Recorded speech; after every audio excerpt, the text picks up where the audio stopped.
সমস্যা দেখা যাবে। বাবারা, তোমরা যদি এক ভাই অপর ভাইয়ের সাথে পৃথক হয়ে থাকো, ফাঁক হয়ে থাকো, তাহলে তোমরা বিপদের মধ্যে পড়া কি হবে না, বিপদে উদ্ধার হবে না। যদি তোমরা একসাথে থাকো, এই লাঠি যেভাবে ভাঙতে পারে নাই, তোমাদেরকে দুনিয়ার আল্লাহর শক্তি ছাড়া কোনো শক্তি তোমাদেরকে ভাঙতে পারবে না।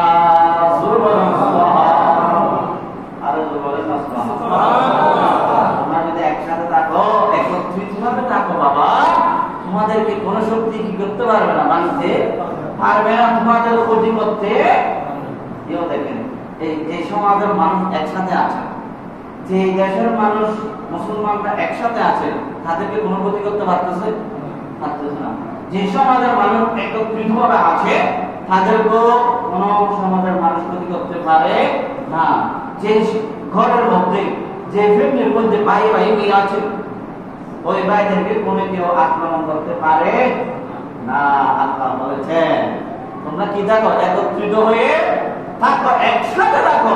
একসাথে থাকলে এটা কোটি কোটি বন্ধু করেছে, ও এখানে বলছি যেমন থেকেও শক্তিশালী বেশি। আল্লাহ রাব্বুল আলামিন আমাদেরকে একত্রিত থেকে সবসময় ইসলামের জন্য শক্তি ব্যয় করার সবাইকে তৌফিক দান করুন, আমিন।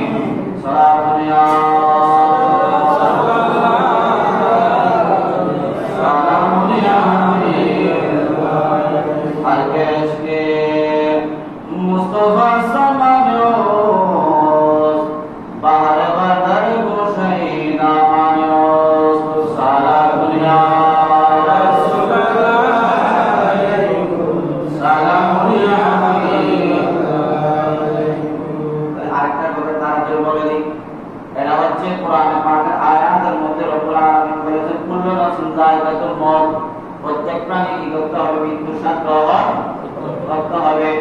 আমরা যখন মারা যাব, নিঃশ্বাস বন্ধ হয়ে যাব, আমাদেরকে দাফন কাফন করাইয়া আমাদেরকে জানাজার নামাজ পড়াইয়া কোথায় যাবেন, কবরে। কোথায়? কবরে। কবরে যাওয়ার সাথে সাথে মানুষ যখন 40 কদম সরে আসবে, তখন কে আসবে? মুনকার নাকি? একটা মশলা এখানে কেন রাখবেন, যখন কবরের ভিতরে মুর্দা দিয়ে দিবেন, তখন বিসমিল্লাহ ওয়া আলা মিল্লাতি রাসূলিল্লাহ এটা রয়েছে। ওই মুদ্রার উপরে বাগান বা তথ্য দেওয়ার আগে পাশে দাঁড়িয়ে বলবে, অনেকটা মাসআলা আলোচনা করবে। কি করবে? মাসআলা, যে কোনো একটি মাসআলা আলোচনা করবে। একজন যখন উত্তর দেবে, তখন ওই মুদ্রার জীবনের উপরে আল্লাহ মাফ করে দিবেন। সুবহানাল্লাহ। আরেকটা রেওয়াজ আছে, দাফন করার পরে প্রথম দিকে হয়ে কি দেওয়া, আযান দেওয়া। কি দেওয়া? আযান দেওয়া। এই যে কিতাবে আছে, অনেক জায়গায় দেওয়া হয়। আমার আব্বা যখন মারা গেছে আমিও দিয়েছি, আমার নানা নানি যখন মারা গেছে আমরা কবরে কি দিয়েছি, আযান দিয়েছি। এই কিতাব আছে, অনেক ফায়দা মুরদারের জন্য। দেখো, মুনকির নকির আসার আগে আরেকটা ফেরেশতা আসে, এটা শুনেছেন কোনদিন? আজকে শুনুন, হাসান আলী সাহেব আমাদের জামানুর প্রতিদিন মুখ থেকে মুনকার নকির আসার আগে কবরে আরেকটা কি আসে, নামাজ তো ভালো হয় না। এই ফেরেশতার নাম হচ্ছে রোমান ফেরেশতা। কোন ফেরেশতা? রোমান। এই রোমান ফেরেশতা যখন কবরে আসবে, কবরটা ফোকাস হয়ে যাবে, আলোকিত হয়ে যাবে।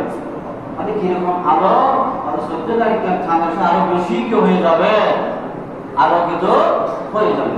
অর্থাৎ আলোকিত হবে। এই ফেরেশতা এসে ওই মুর্দাকে বসাবে, বসানোর সাথে বলবে, এই আল্লাহর বান্দা, তুমি দুনিয়াতে যা যা করেছো, ভালো কাজ করেছো, মসজিদে গিয়ে নামাজ পড়েছো, ভালো কাজ করেছো, এক কথা সবগুলো লিখিত, সবগুলো লিখিত।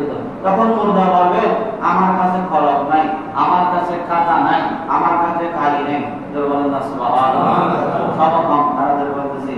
তখন মুর্দাকে বলবে, ও রহমান ফেরেশতা বলবে, এই আল্লাহর বান্দা, লেখো, তোমার কাছে খাতাও আছে, কলমও আছে, খালিও আছে। তোমার হাতের এই সাদা আঙ্গুলকে কি বানাও, কলম বানাও। তোমার জুবানের তুলকে কালি বানাও। তোমার কবরের কাপড়কে খাতা বানাও। তখন বলে, বান্দা লিখে ফেলবে, লিখে ফেলবে, ফটফটা লিখে ফেলবে। কত নামাজ পড়ছি, এই মসজিদের মধ্যে কত টাকা দাম করেছে, কত গরিব দুঃখী মানুষকে সহযোগিতা করেছে, সবগুলো ভালো কাজ মুখস্থ লিখল। এটা আমার হক, কিছু লিখতে জানতো না দুনিয়াতে, কিন্তু ওখানে কলম চলবে, কলম চলবে, সবগুলো লিখে ফেলবে, লিখে স্টপ হয়ে যাবে। এবার যা যা খারাপ গুলো করছো, পরে হক ধ্বংস করছো, চুরি করছ, মানুষ করতে যা করছো সবগুলো বইয়ে আর লিখবে না, বইয়ে লিখবে না। তখন ওই রোমান ফেরেশতা বলবে, এই কমবক্ত খারাপ করে লেখো, তুমি ওই খারাপ কাজগুলো করার সময় আমার আল্লাহকে লজ্জা করো নাই, ওই সময় লজ্জা লাগে নাই। এখন আমি একজন আল্লাহর সৃষ্টি ফেরেশতা, আমাকে লজ্জা করতেছো, আমাকে লজ্জা লাগে, লেখো তাড়াতাড়ি। যখন ফেরেশতা ধমক দিয়ে বলবে, তখন তাড়াতাড়ি লিখে ফেলবেন কোন টাইমের মধ্যে কোন কাজ করেছে, কোন গুণের কাজ করেছে, সবগুলা কি করবে, লিখবে বলে না, সবগুলা লিখি দেবে। তখন লিখার পরে বলবে, এটা যে তোমার লেখা, তোমার আমল, এটা কেন বলবো, শিলমোহর মেরে দেবো। কি মেরে দাও? অর্থাৎ আমি শিলমোহর কোথায় পাবো? অর্থাৎ তোমার এই যে হাতের বুঝা আঙ্গুলের নখ দিয়ে তুমি শিলমোহর মেরে দাও। এই যে এখন মোবাইল আছে না, মোবাইল ফিঙ্গার মোবাইল দিয়ে তার ফিঙ্গার দিয়ে করে না, হাতে কি দিয়ে দেখেন, যত বিজ্ঞানী চালু হচ্ছে তত আমাদের জন্য সহজ হয়ে যাচ্ছে, ইসলামের জন্য দলিল হয়ে যাচ্ছে। তখন বুঝাঙ্গ দিয়ে কি মেরে দেবে, ছিল মেরে দেবে। তখন ওই আমলটা কাগজটা লটকে লাগবার লাগে কোথায়, গড়ায় গড়ায়। কোরআনে আছে তো, সূরা বনী ইসরাইলের 13 নম্বর আয়াতে, ওয়ালি ওয়াকুল্লা ইনসান আলজামানাহু তাইরাহু ফি উনুকিহি। সুবহানাল্লাহ। আমার আল্লাহ বলে, আমি মৃত্যু ব্যক্তি খবরবাসীর গলায় তার আমলনামা রাখার ব্যবস্থা করেছি। সুবহানাল্লাহ। কি করেছি? আমরা যে খারাপ করতেছি, বাড়া করতেছি, সবগুলার ব্যবস্থা আমার আল্লাহ রাখবে। যখন কবরে যাব, তখন আল্লাহ পাক রব্বুল আলামিন আমাদেরকে লিখে দেওয়ার জন্য বলেছে।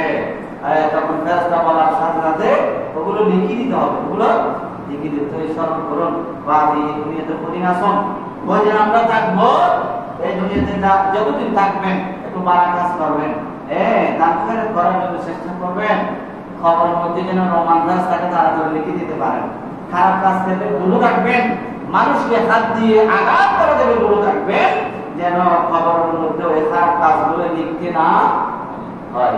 আল্লাহ পাক রব্বুল আলামিন সবাইকে মওতকে স্মরণ করার জন্য আমন্ত্রণ করবে, দান করুন এবং একতাবদ্ধভাবে থাকার জন্য সবাইকে তৌফিক দান। আমিন। সারা দুনিয়া